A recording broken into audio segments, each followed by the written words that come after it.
All right, man, let's get to work. Hopefully people can hear me with the headphones. And let's do it.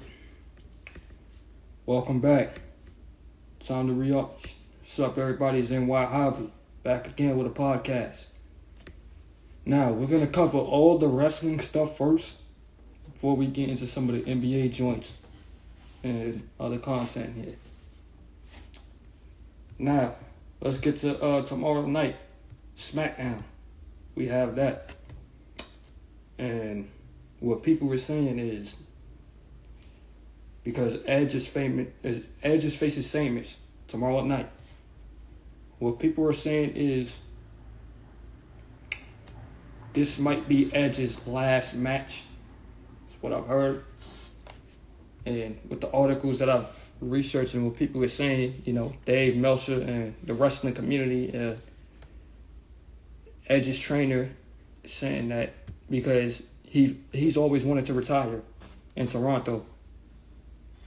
People are saying that this is Edge's last match on Friday, even though it's not built as his last match.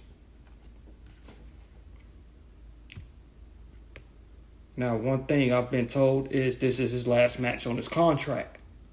Whether he wants to renew it or not, it's up to him. Or if he wants to retire, it is up to him.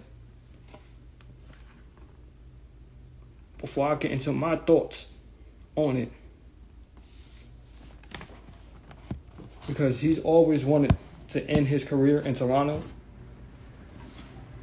which is why this could be possible, but he was hoping that SummerSlam would be the way to retire and that SummerSlam would be in Toronto. Obviously, that wasn't the case. He was in Detroit. Here's what I think about it.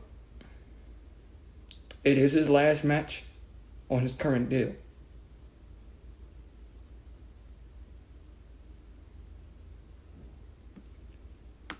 And he has did an article with ET, Entertainment Tonight Canada, and this is what he said, and I'm going to read it, and I quote, "Here's what I can honestly say, and this isn't the answer everyone wants. I truly don't know.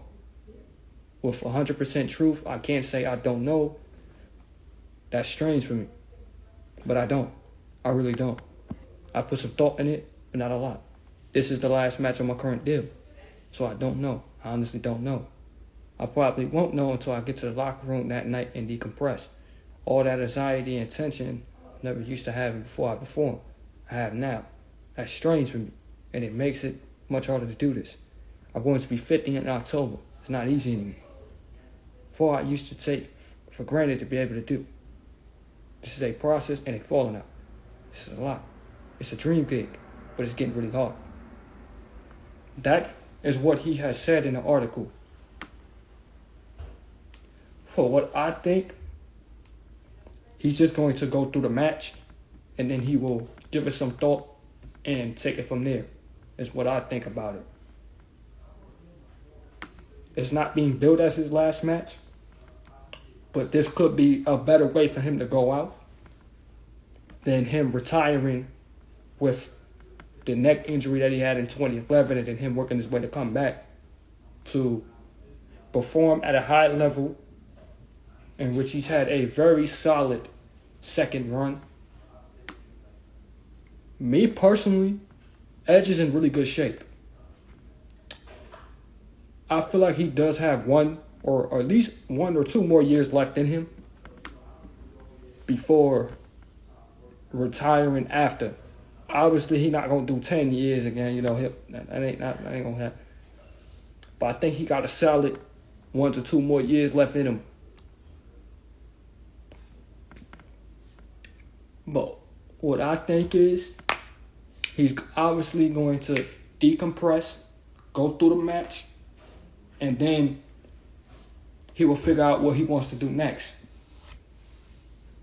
I don't think he's going to AEW. He loves WWE. Even though he expressed desire of wanting to work one last match with Christian, that ain't going to be the case. He's not going to go to AEW. WWE's not going to allow that.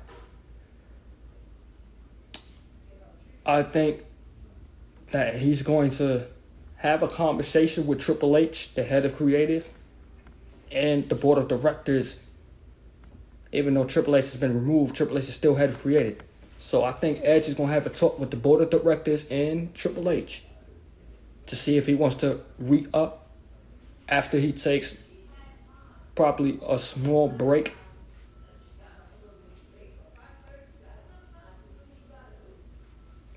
But I definitely think that for what I'm looking at,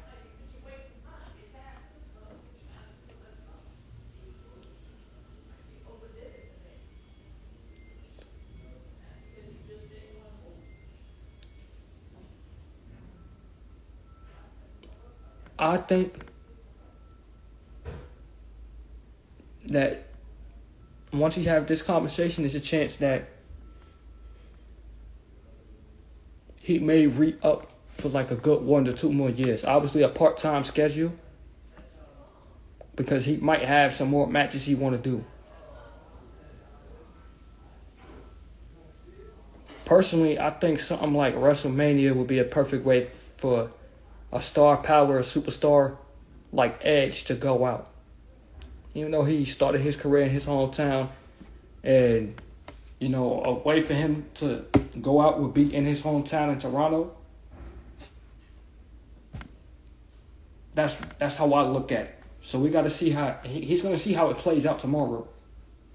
Come go time for SmackDown. Come go time, he's going to see how it plays out, and then he will take it from there after he has the match with Sheamus. That's what I think about that. Let's get into Jey Uso. Obviously, something big happened last week. Jey Uso super kicking his brother, super kicking Reigns after, the crazy events that rocked WWE to its core. Rocked the Usos to the core. Jimmy Uso at SummerSlam turning on Jey. And then they had a confrontation last Friday. And he said that he was leaving WWE. Look, man, this is just storytelling, bro. He ain't leaving WWE. They're obviously doing this to play it off. You know what I'm saying? They're definitely going to have, this is just a throw off. He ain't leaving WWE. This is just a throw off to get people talking. He's not going to AEW or anything like that. The reason why he's on the alumni page of WWE is because they need to play off the storyline. They need to make the storyline look legit.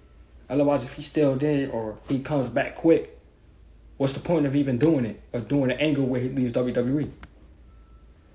Now, I would make it legit if I was in the writing department and have him go to AEW and talk on WWE on some Shane McMahon 2001 stuff. But obviously, we know that ain't going to happen. But they have to play it off. The alumni section, y'all don't have to worry about that. This is just a throw off, just to throw everybody off to make it seem like he's leaving. But obviously, they're just putting this into the storyline and trying to make it legit. I'm expecting a feud between Jimmy and Jey. I would start it off at WrestleMania, but it looked like, with WWE, he'll be back in time for Payback or Survivor Series, and he's definitely going to take a month off. Probably got some family stuff he's dealing with on the side, so they got to do this angle. Or they just got to make the storyline legit, like I think. Obviously, they're going to have 3 matches. Probably starting at Survivor Series or Payback. Then they'll have a match at the Royal Rumble. Then they'll probably have a stipulation match come WrestleMania, where Jey will probably get that win. I would have Jey Uso main event night 1 at WrestleMania with Jey, and I have the Cody rematch at night 2. But we got a whole year to think about that. We got a whole couple of months to think about that. But it's getting real good. I like what I'm seeing with the feud. I did not expect that at SummerSlam, like I said, with Jimmy Uso, turning on his brother Jey Uso. I didn't expect that. We got to let it play out. We got to let Triple H cook.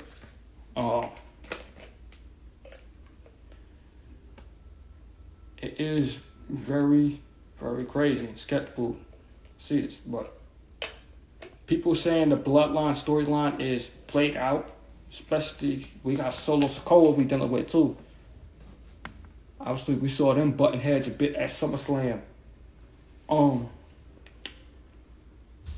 This is my take on it. We gotta let it play out, yes. But at the same time, I do get what the fans is coming at. The Bloodline storyline is played out, a little bit to a certain extent. I would just have them just leave Roman and then Roman be all alone all the way up until WrestleMania. And that's where we have him drop the belt to Cody. But I get both sides. But I think a Jey Uso feud will get people invested. Wow, man. The Usos is really over. It's crazy. They'll probably reunite in the near future, but on Solo, Jey Uso's looking like that next person that will elevate the Samoan dynasty. That's what I think about that.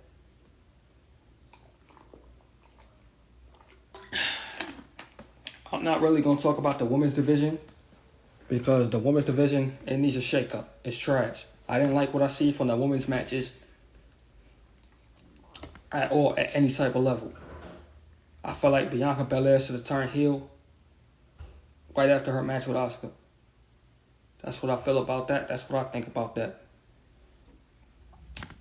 The Ronda Rousey match,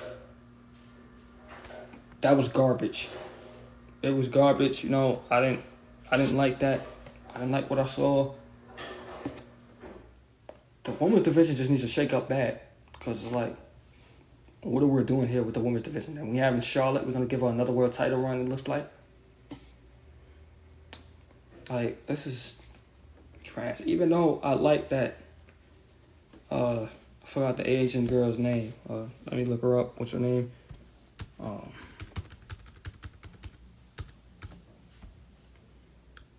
Was it Sky or something like that?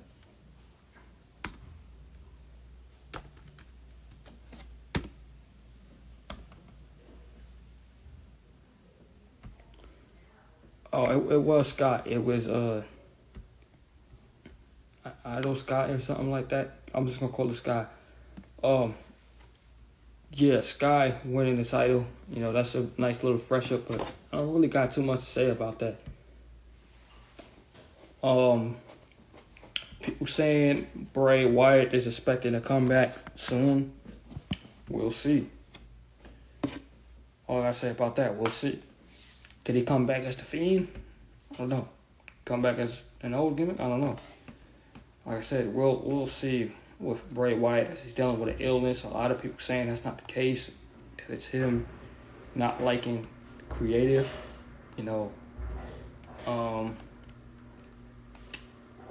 We just got to see about that.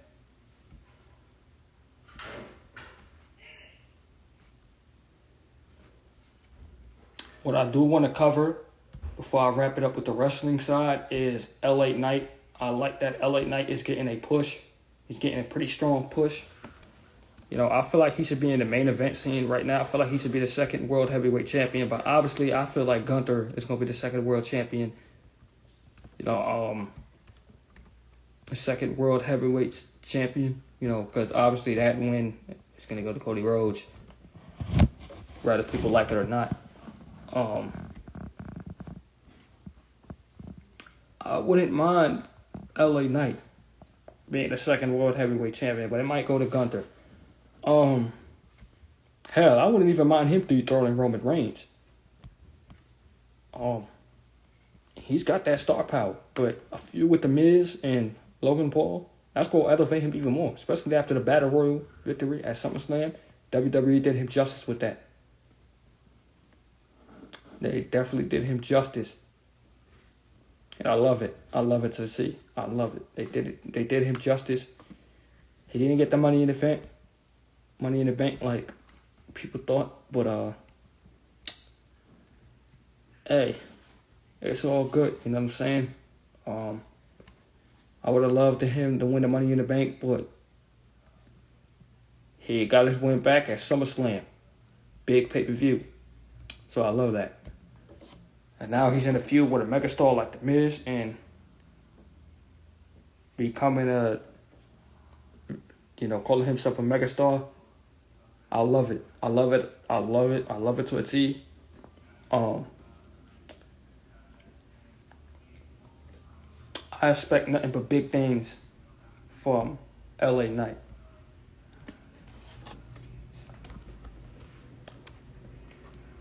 Let's get into some basketball. The NBA.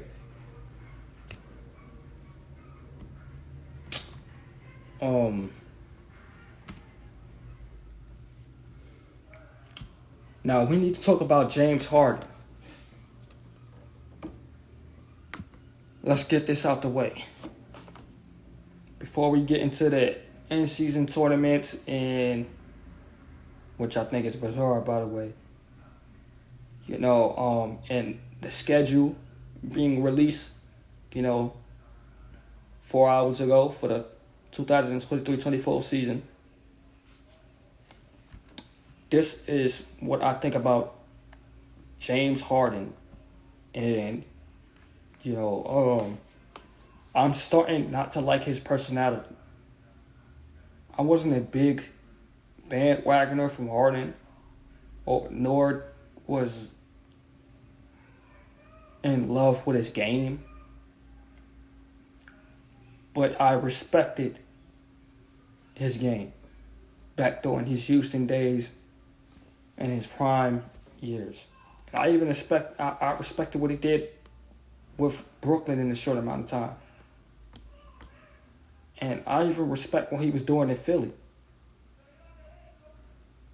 But it's starting to get out of line with James Harden and some of these players.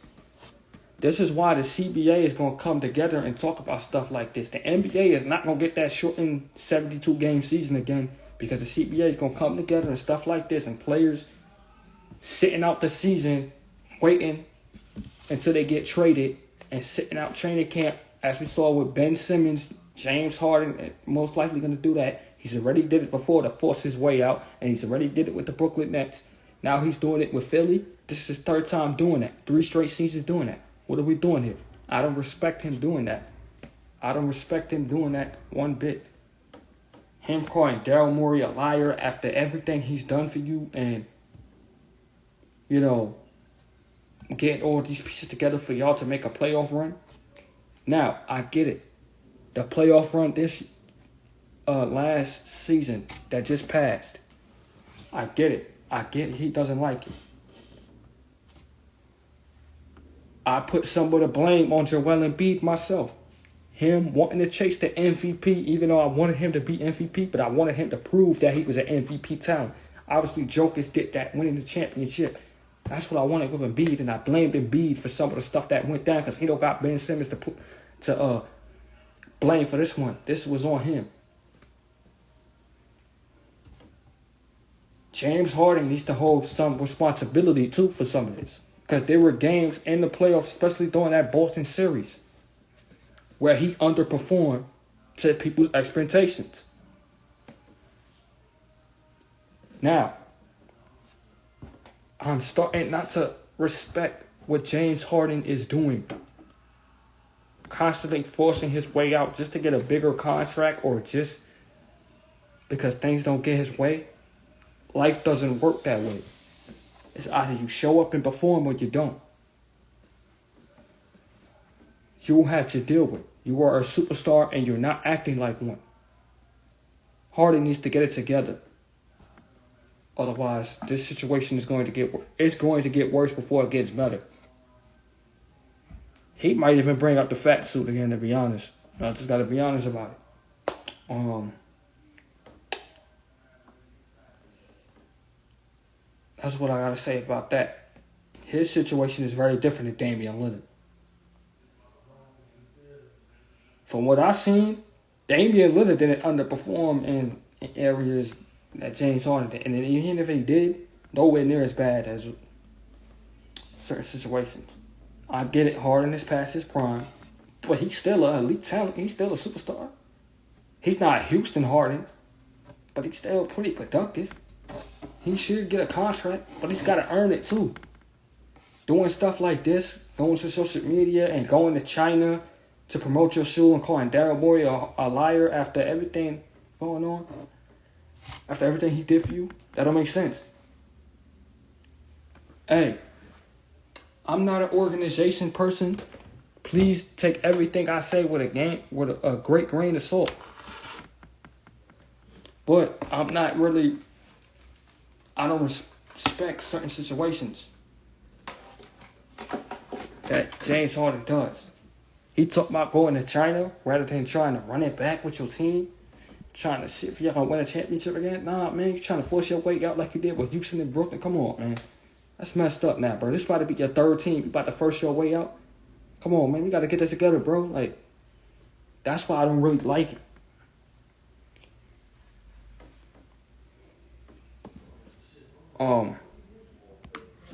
One thing I'm going to get in touch with is Jaylen Brown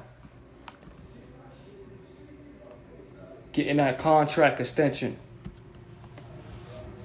And I am searching up what was his contract extension again. He's got $340 million contract extension. Most valuable deal in NBA history. Do I feel like he deserved that type of money? I don't know. I'm pretty iffy with it. I can't lie. Is he an all-star level talent? Yes. He's not a superstar caliber talent like Jason Tatum is. But he is a star. He did do better than Tatum, and it's to a certain extent, in certain degrees, a season prior when they made it to the finals. Now, this season in this playoff run,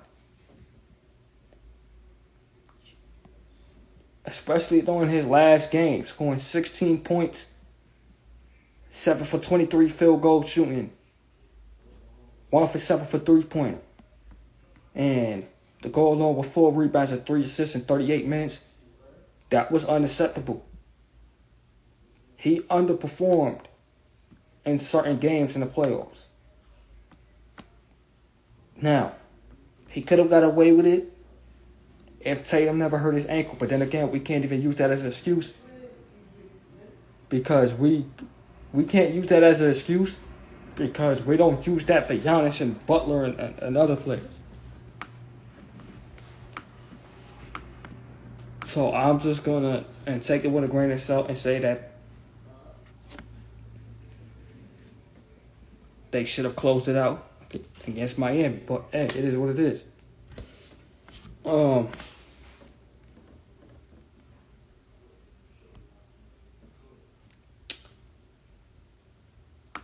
I don't feel like he deserved it more than Tatum. Obviously, Tatum, for the most part, he had some bad games. Don't get me wrong. But for the most part, he performed better than the level of Tatum has. But, hey, all I got to say for Brown is he's getting that big amount of money. He's going to have to prove it. MVP caliber season or something. It don't matter what you're doing in the regular season. Average 26 a game in the regular season or 30. He can even average 40. Hell, I'm expecting that. I'm talking about playoffs. What are we going to see in the playoffs? What's going to happen in the playoffs this upcoming season?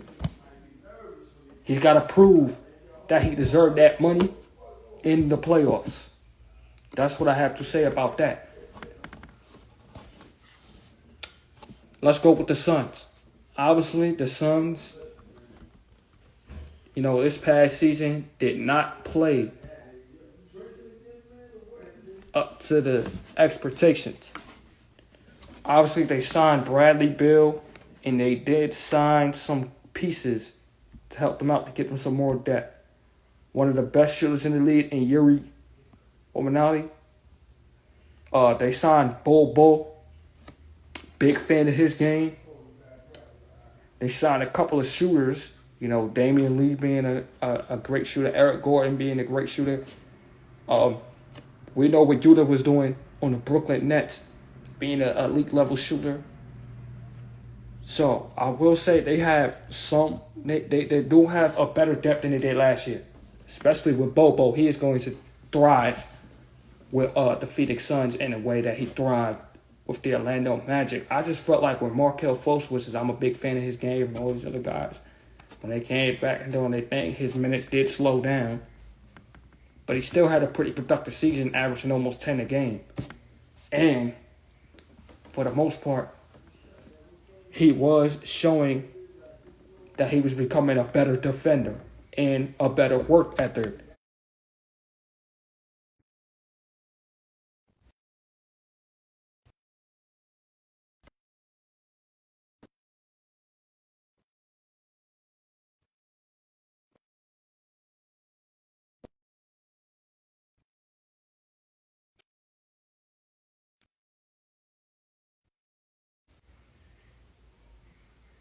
Am I good now? All right. Sorry about that. I got a phone call. Scammer number. All right. It is what it is. Now back to it. Do I feel like Phoenix has a better depth to make a deeper playoff run?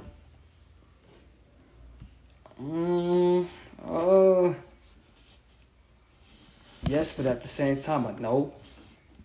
I say yes because it's definitely significantly better than the guys that they had on their last playoff run, because it showed that clearly they needed it. So guys like Yuta, Bobo, and stuff like that, they're going to step up. They're definitely going to step up and do what they have to do to perform this playoffs. Especially a guy like Bobo, I could see thriving in this situation. May not work in Denver, but it shows that they desperately need somebody like Bobo's caliber on Phoenix. It wasn't the case for Denver, but Phoenix, that's obviously the case. It all comes down to all these guys' health. You know, Bradley Beal didn't play much last season, but he's definitely going to have a way better season because obviously he didn't, he was going to leave Washington. DeAndre Ayton looks like he's motivated for this season. Devin Booker, he played elite level basketball last season. They sleep on him. He's one of the underrated players in the game. Give that man his props and his respect, man. Come on, man. What are we doing here? It all comes down to KD's health as well. He needs to play at least 70 games, the max. 65 to 70 games, the max. Obviously, his health is coming down to it because his body has broken down a little bit since, he came back from the Achilles tear. Even though he's still playing at a superstar level, his body has broke down a little bit to a certain extent. He doesn't have that same pep in his step as he did in Oklahoma or even in Golden State during his last season with Golden State.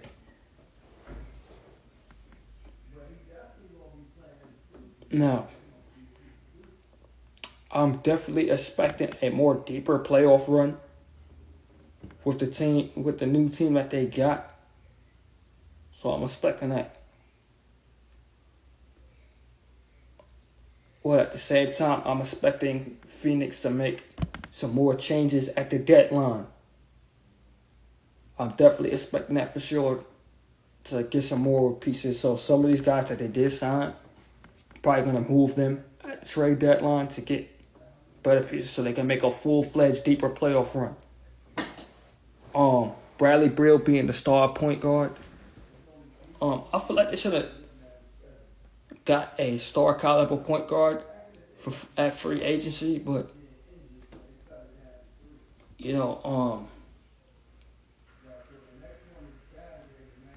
they got who they wanted in Bradley Beal.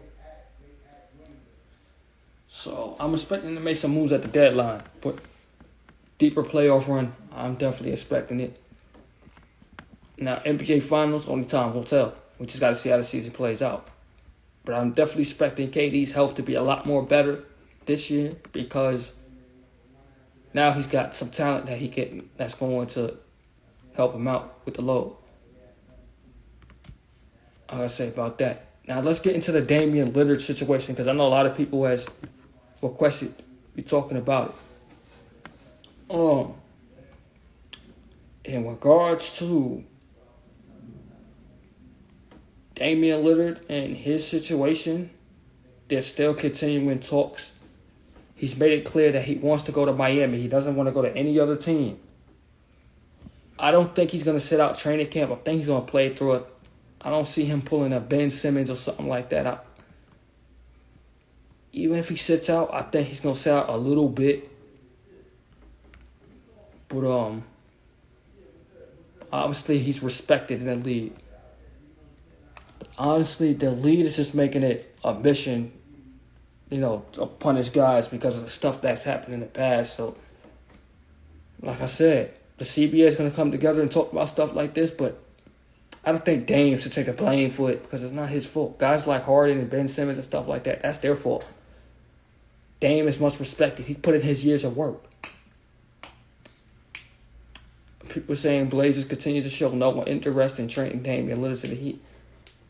I blame Miami for this. Miami does. Let's make it clear. Let's tell the truth here. Miami does not want to give up Tyler Hero. They're going to have to give him up and see what you can get. I would make that trade happen. Trading Tyler Hero and getting Dame. It looks like you're going to have to make that trade happen. Or trade him and Kyle Lowry and see what you could get. Hell, even put Jeremy Grant in the mix for that deal. And trade them both to the Heat. Hey, that would help out if you ask me. I don't know. I just feel like Miami just doesn't want to give up Tyler Hero. And that's why these trades is not going through with Dame.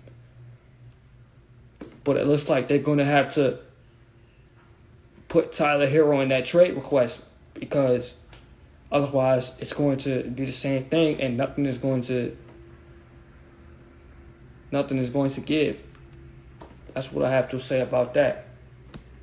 I respect Team USA for doing what they're doing in the World Cup right now. They might win the whole thing. Everyone's in there, they're doing a pretty good job.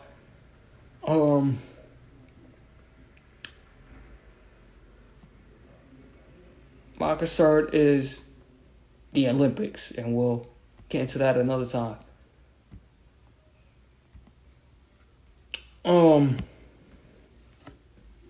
Let's get into the NFL. I know the NFL season that just started. It's preseason that just started. I ain't gonna lie, bro. The Chiefs might make another run to the Super Bowl. That's my predicting with them.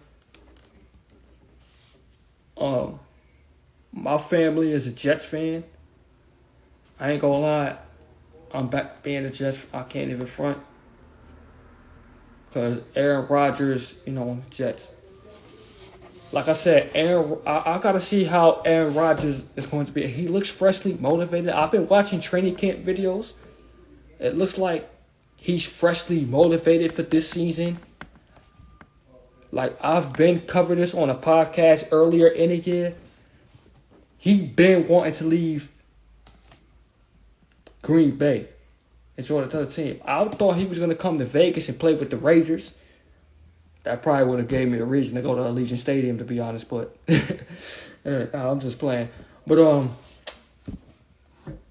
nah, man, he got what he wanted, going to New York. Like I said, we just got to see.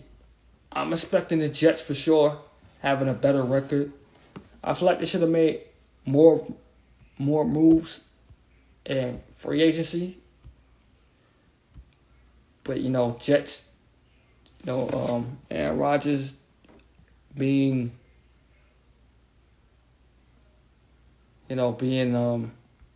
freshly motivated for this season.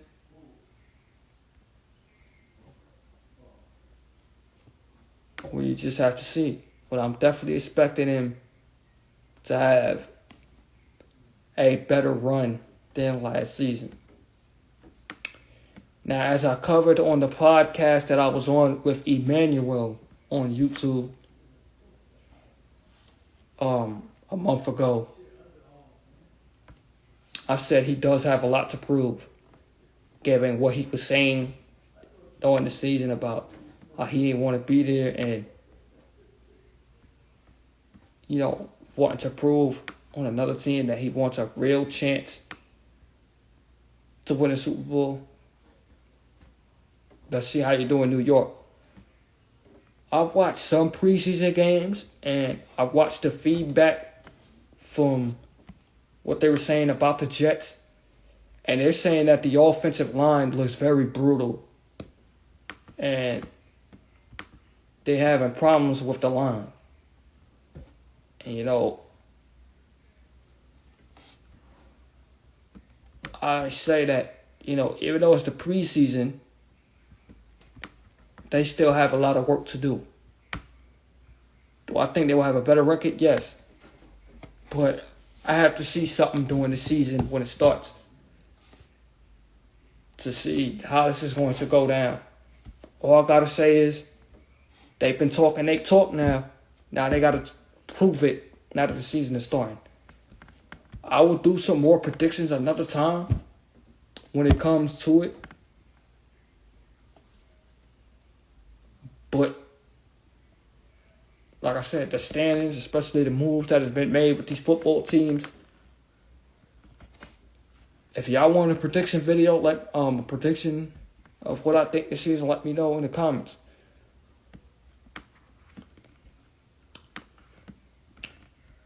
I'm gonna cover some more YouTube stuff on here.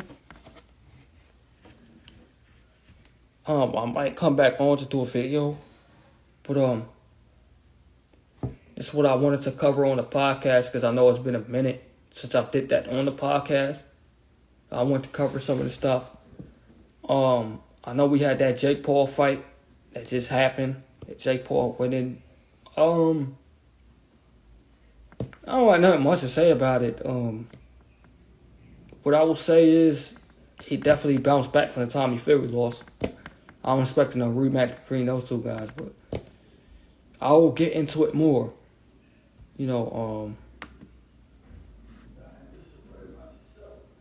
As I keep going. But I'll probably get back on to do some YouTube reactions, but just what I had to say about the sports, and we will take it from there.